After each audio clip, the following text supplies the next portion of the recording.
pray that these things never end.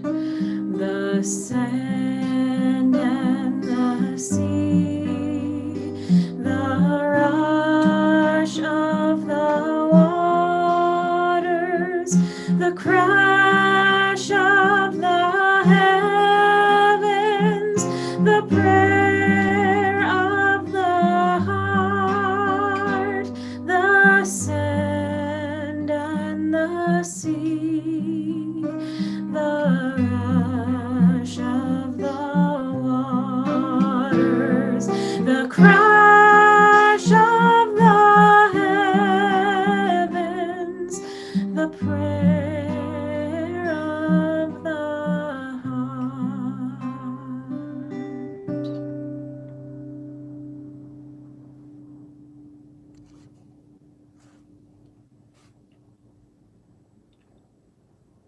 Blessed is the match consumed in kindling flame. Blessed is the flame that burns in the secret fastness of the heart. Blessed is the heart with the strength to stop its beating for honor's sake. Blessed is the match consumed in kindling flame.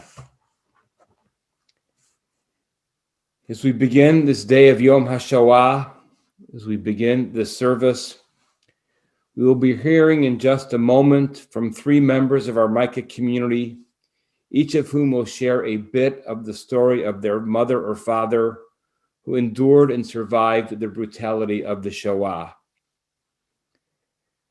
We will be honored and privileged to hear these stories, and it is up to us to hold these stories.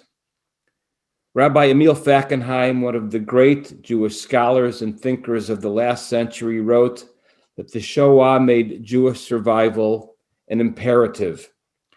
He termed it the 614th commandment, a kind of horrible, tragic, sacred revelation that it was up to our people to bear witness to eternity in order to teach the depths of evil to which humanity fell during that dark night we call the Shoah, such that it would never, ever happen again. V'shinantam levanecha, you shall teach your children. This is our task. I want to thank Jack Hadley, Helen Burstin, and Michael Feuer, who will be sharing a piece of their family stories this evening. And thank you to all of you who are here with us this evening. My mother, Anna Hadley, née Hanka Handelsman, was born in Poland in 1924. After the Nazi invasion in 1939, she was forced to live in the Lodz ghetto until 1942, when she was separated from her parents and two younger brothers, whom she never saw again. She was fortunate, I suppose, in that she was not sent to an extermination camp. Her longest imprisonment was at Ravensbrück, a labor camp exclusively for women. She was liberated from another labor camp in Southwest Germany in 1945. She met my father, also a survivor, who was from Greece, at a displaced persons camp located near Munich. They married in January 1946. I was born in December 1946. We immigrated to the United States in 1949 and settled in Boston. Our name was changed from Hadayo, my father's Sephardic name, to Hadley in 1955 when we became citizens. In 1983, my parents moved to Florida. My father died in 1990, and my mother in 2015. Having lost her family, nothing meant more to her than family. She showed her love in many ways, beautiful sweaters and Afghans she loved to knit for her children, her grandchildren, her great-grandchildren, her friends' children, her friends' grandchildren. You get the picture. Favorite foods, special desserts, and her constant reminders to be safe and to call and let her know when we arrived safely wherever we were going. I used to tease her by saying, "We'll only call if we have a terrible accident." My daughter remembers that when she was in college, Grandma Ann would call weekly just to say hi. Her support was unconditional. While the occasional 9 a.m. Sunday morning phone call may have been a little inconvenient, she was so very thankful Grandma never failed to call. I said earlier that she had lost her entire family in the war. Miraculously, it turns out that wasn't quite true. A few years before she died, she received a phone call from a young man who said he was searching the Yad Vashem archives for information about his great-grandmother, Sarah Grossman from Chmelnik, Poland. My mother's entry at Yad Vashem lists her mother's maiden name as Grossman from Chmelnik. Amazingly, my mother's mother and his great-grandmother were sisters. Sarah Grossman, my mother's aunt, made Aliyah in the early 1930s. Because of living in different towns, my mother never met or knew her Aunt Sarah. Eventually, Sarah's daughter and her family moved to the United States in the 1960s. Sarah Grossman's grandson, my mother's first cousin once removed, was alive and well in New York. Not only did she discover family thought lost forever, but her newly found cousin sent her a photo taken around 1930 of her parents, and her younger brother. My mother had no pictures of her parents. She treasured that photo. It was her lost family brought back to her. It's also the only photo I have of any of my grandparents. So my mother's legacy of the many sweaters and blankets she knitted, which we still have, ready to pass on to the next generation, as well as her recipes for brisket, mandelbread, cheesecake, farfel, kugel, blintzes, and one more thing, a bowling ball. She took up bowling in her 60s when she moved to Florida. And when she gave up bowling in her 80s, she gave us her ball. But most of all, she bequeaths to us a legacy of caring and love. We will always value the sweaters and the recipes, and of course the bowling ball, but the love and thoughtfulness that went into them and the desire to protect family, no matter what, are what endure. Thank you.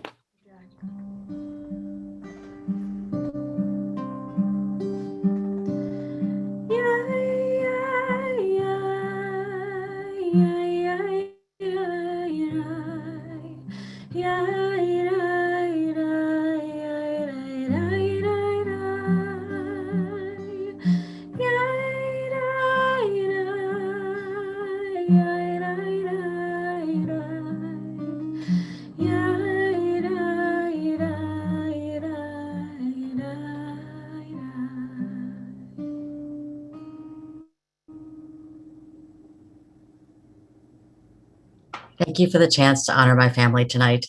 Though I often talk only about my father's experiences, a visit with my 91-year-old mother this weekend, thank you to the COVID vaccine, after one long year with my sister and brother, was a good reminder of the incredible losses she suffered as well in the Holocaust. The invading Soviet army sent her family from Poland to Uzbekistan, and then pogroms pushed them further into work camps in Siberia. She and her twin brother survived in an orphanage in Siberia for 5 years. My father survived 5 long years in concentration camps, including 18 months at Auschwitz. He then survived the death march from Auschwitz to Mauthausen and was liberated by the American troops in May of 1945. He also met my mother in a Jewish TP camp in Italy after the war. He was also the only member of his family to survive. Though we didn't have very many relatives growing up, we had many landsmen, the Yiddish word for sort of townspeople from back home, who spoke Yiddish, many of whom, like my father, had tattoos on their arms from Auschwitz. Though my father didn't talk about the camps very much growing up, we heard his screams at night, and thankfully my mom was always there to comfort him. When he retired, I got him a tape recorder and asked him to just tell us stories about the family we never got to meet. I didn't expect him to do the sad stuff. We really just wanted to know about our family and who and where we came from. He didn't like the tape recorder, but the floodgates opened and he just started pouring out his soul onto long legal pads written in Yiddish, sort of half English, half Yiddish, which he then proceeded to mail to me for transcription over the course of about a year. I had the honor of working with him as he finished his book, in which he shared the good, the bad, the ugly, and the very ugly of his experiences in the camps. After he wrote his memoir, his nightmares disappeared, and he asked me to accompany him to Poland so he could say Kaddish at Chelmno. the gassing camp outside Lodz, where his family all perished. He wrote a book about his trip to Poland and then subsequently over 150 poems about the Holocaust. As I scanned his memoir for something to share tonight, I found this passage about his liberation from Mauthausen that connects so beautifully to the dignity offered by the Temple Micah Underwood Drive. I had to share it. He says, 2 days after liberation, I weighed in at 56 pounds. We finally exchanged our lice-infested striped rags for civilian clothes. Hot showers were set up all over the camp. I was given a pair of GI shoes, pants, and an Eisenhower jacket. I shaved and put on underwear for the first time in years. Just very powerful connection there. I also want to share a poem my father actually wrote on Yom HaShoah in 2006. Don't look at me. I'm a survivor of the past. I walk alone in this world that you have destroyed. My soul is still in pain for all those killed in vain. The cries of children in their mothers' arms shook the walls of the gas chambers, and the smoke from the chimneys reached up to heaven. Just a few years later, as he lay dying in a hospital bed, he looked up at my brother, my sister, and me, and asked very curiously if we remembered the number tattooed on his arm. In unison, we said 124053. Like the miraculous story of his survival, that number is forever seared in our memories. Thank you. Thank you, Helen.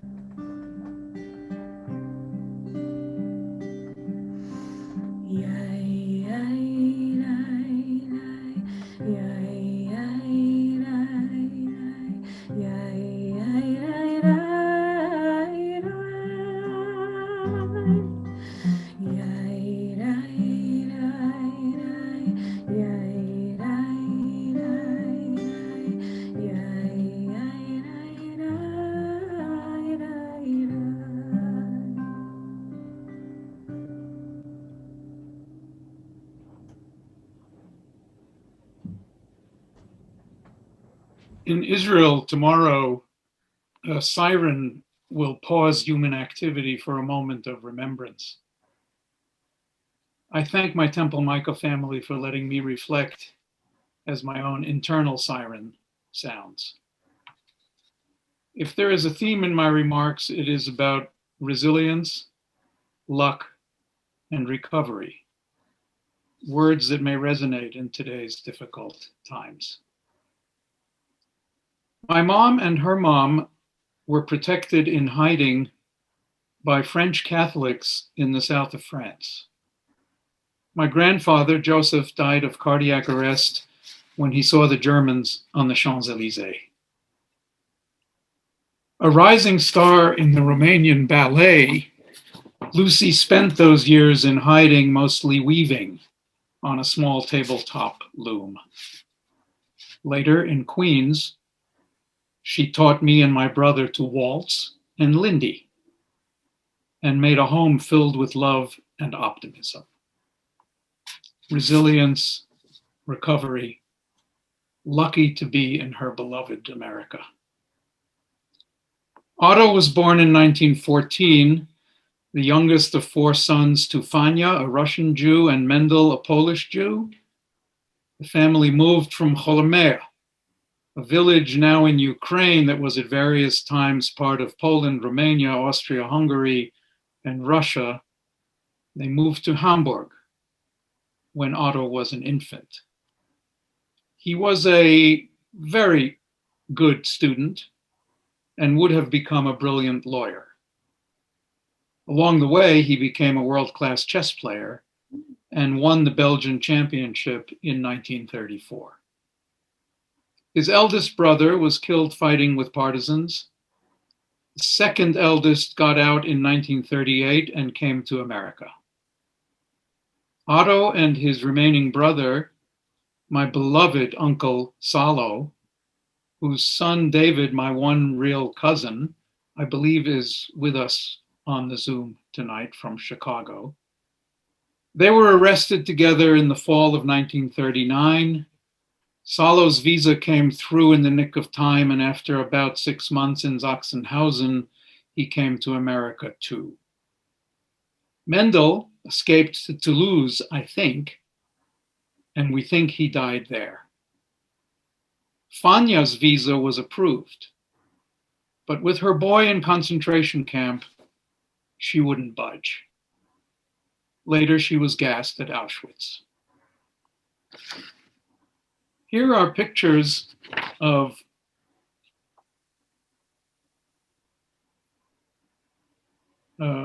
trying to share the screen here.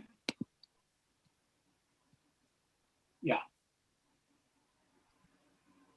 Here are pictures of Lucy and Otto before the catastrophe. A handsome couple, I would say. From Sachsenhausen, Otto was transferred to Dachau and then to Buchenwald until liberation in 1945. This is one of Buchenwald's more famous forms of torture. What's interesting about this picture, you can see Otto in the red circle, is that he and the two other inmates, Karl Schnog, an essayist to his right, Jack Verber on the ground, they all survived. Resilience and luck. We tried unsuccessfully to identify the SS man, who most likely took the photo to send to friends and family.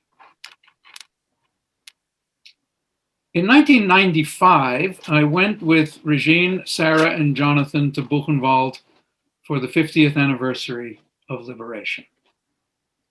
There we saw a newsreel that had been screened in US theaters, but which I had never seen. You can imagine the kind of emotional upheaval when I was standing there and met my father when he was about 30, 7 years before I was born. Listen as he thanks America and reminds us of his luck. April 11th, we were liberated by the American army. You can imagine our feelings because we all of us were condemned to death. We didn't know it. Only 2 days afterwards, we knew it. Now, very quiet here, everyone. Okay, go ahead. I am the German Jew Otto Feuer from Hamburg. I have been in 3 German concentration camps in Sachsenhausen, Dachau, and here. 2 brothers in the United States, living the one, Markus Feuer, in Gary, Indiana, and the other, Salo Feuer, living in Syracuse, New York. I send them my best greetings and my best wishes for them and for their families. We thank our lives, the lives of 21,000 to the American army, which came on the 11th of April this year to liberate us. We are very, very lucky, and we will never forget to the American people and to the American army.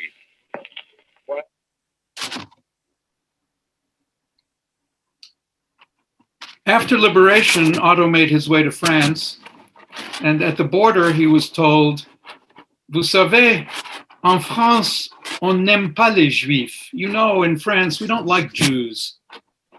Later he joked that he had survived, and so had anti-Semitism, and I would add, so had his mischievous sense of humor.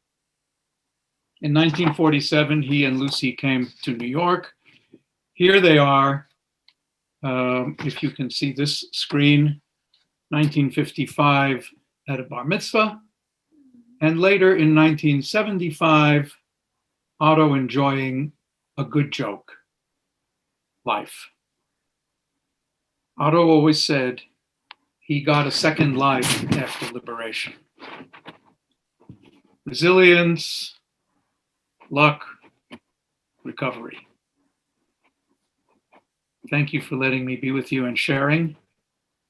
For more on this topic, I've put a link in the chat room of an article that appeared today in the Times of Israel.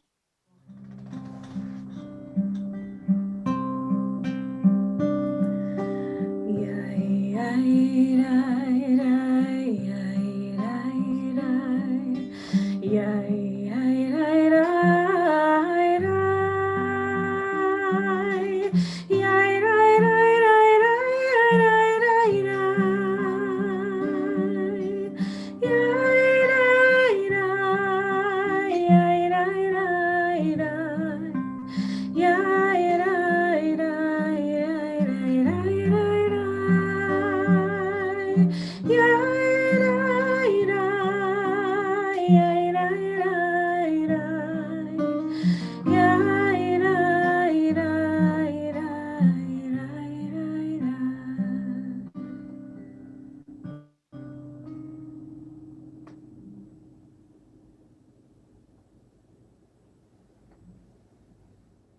Jack, Helen, and Michael. Your stories honor your loved ones and the lives they led, and they so enrich us in our ability to remember, Lizkor, Zachor, one of the highest Jewish ideas. Thank you for remembering out loud with us this evening. I want to say that you are models of the idea of those two words spoken at the beginning of this service, Vishinantam Levanecha. Teach them to your children, for here you are. I want to move us now to speak about two Torah scrolls. As many are aware, our community has on loan two Torah scrolls from the Memorial Scrolls Trust, an organization that allocates rescued Torah scrolls to synagogues and organizations around the world. Our particular scrolls come from what was once Bohemia and Moravia, which the Nazis invaded in 1939 in March. 3 years later, in 1942, as a result of instructions sent by a Dr. Stein of Prague, the communities of Bohemia and Moravia packed their Torah scrolls, they packed their gold and silver and books and textiles, and they sent them to the Jewish Museum in Prague. Because of a communist coup 6 years later, the Torah scrolls, roughly 1,800 of them, were transferred to a damp warehouse, ironically, a space that had once upon a time been a synagogue. Today, scroll 1531 from Ivanice in southern Moravia, and also scroll 360 from Kolin in central Bohemia, stand proudly in our arks. As one scholar writes, the camps cannot displace the Torah, even as many scrolls were burned and so many of its scribes and readers gassed. We sanctify the memory of the dead and protect the memory of the living by remembering that Judaism is not only or mainly about persecution and death. It is about justice, morality, freedom. It is about God. It is ultimately about the blessings of life.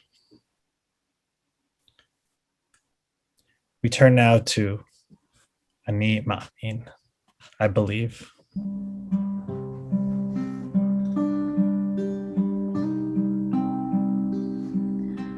Ani Ma'amin, Ani Ma'amin, Ani Ma'amin.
We move now to address fully compassionate God on high, El Malay Rachamim.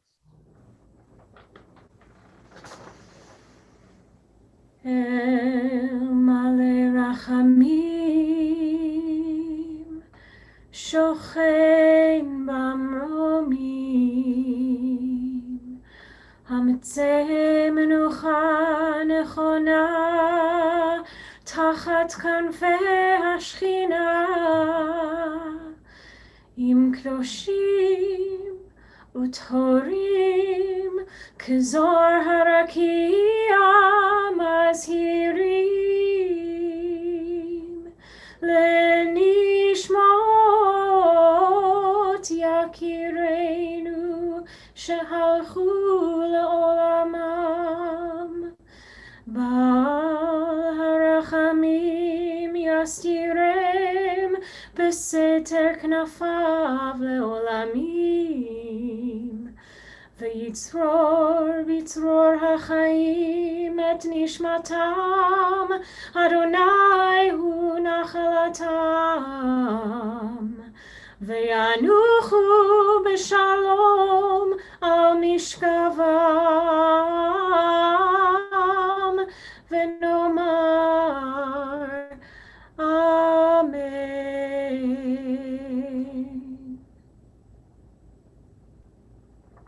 Fully compassionate God on high, to our 6 million brothers and sisters murdered because they were Jews, grant clear and certain rest with you in the lofty heights of the sacred and pure, whose brightness shines like the very glow of heaven.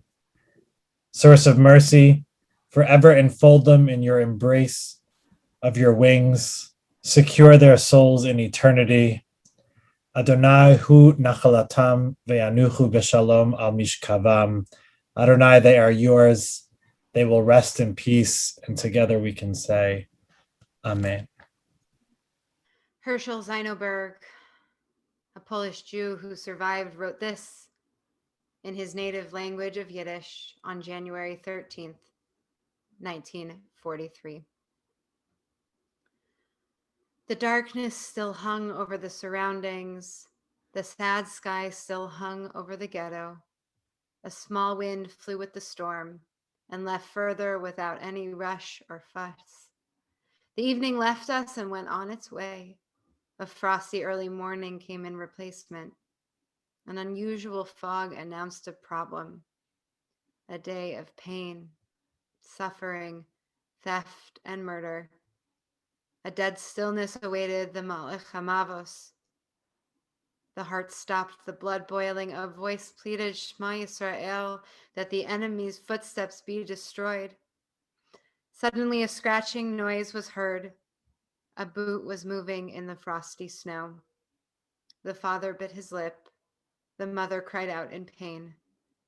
An old person sighed bitterly. A young fist bent with fury. For a third time, the terrible times made us tremble, and that froze with fright. And once again, the white snow turned red, and the brown's heart face blazed. Victorious, they faced death, crying out triumphant, not seizing the morning, not how a day has started, because the devil was choking me and hurting me. Yizkor, today I remembered all that I suffered. I see souls in silk clothes, and there, with the righteous in Gan Eden, our dear ancient Yiddishkeit. To the Kaddish of the Shoah. Yikadal Auschwitz, Yitkadash Lodge, Shmei Rabbah Ponar. Bilmad Divrach Hirutei Babayar, V'amlich Malchutei Mejdenek, V'chaychon V'yomechon Birkenau, V'chayei Dechol Beit Yisrael Kovno, Bagalav Vizman Kariv Yonaska, V'imru Amen. Yehesh Mei Rabba Mvarach Le'olam Lomei Omaya. Yit Barach V'ishtabach Theresienstadt, V'it Poar V'it Roman Buchenwald, V'it Naseh V'it Hadar Treblinka, V'it Halei V'it Halal Vilna, Shmei Kudishar Brichu Bergen-Belsen. Leila Mauthausen, Mikol Birchata V'shirata Dachau, Tushbachata V'nechemata Minsk, Damiran Bioma Vorsa V'imru Amen. Yeshlomo Rabba Min Shemayev Chaim Aleinu V'Alkol Yisrael V'imru Amen. Oseh Shalom B'imrumav, Hu Yaseh Shalom.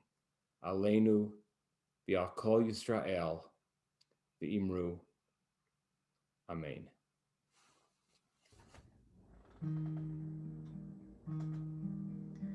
Oseh Shalom b'imromav, Hu Yaseh Shalom. Aleinu ve'al kol Yisrael.